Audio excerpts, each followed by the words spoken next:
Pagbasa mula sa aklat ng Deuteronomio. Nagsalita si Moises sa mga tao, "Ngayon, mga Israelita, upang mabuhay kayo ng matagal at makarating sa lupaing ibinigay sa inyo ng Panginoon, unawain ninyong mabuti at sundin ang tuntuning itinuturo ko sa inyo. Ngayon nga'y itinuturo ko sa inyo ang mga tuntuning ito upang sundin. Unawain ninyo ito at sunding mabuti. Sa gayon, makikita ng ibang bansa ang inyong karunungan at lawak ng pangunawa. Sa gayon, hindi nila mapipigilang sabihin ang ganito, 'Ang bansang ito'y matalino at may malawak na pagkaunawa.'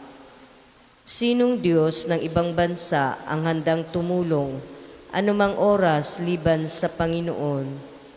Ang aling bansa ang may tuntuning kasing inam ng mga tuntuning ibinigay ko sa inyo ngayon.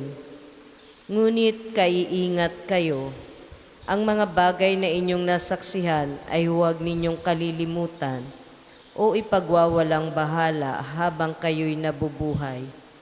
Ituro ninyo ito sa inyong mga anak at mga apo." Ang salita ng Diyos. Salamat sa Diyos.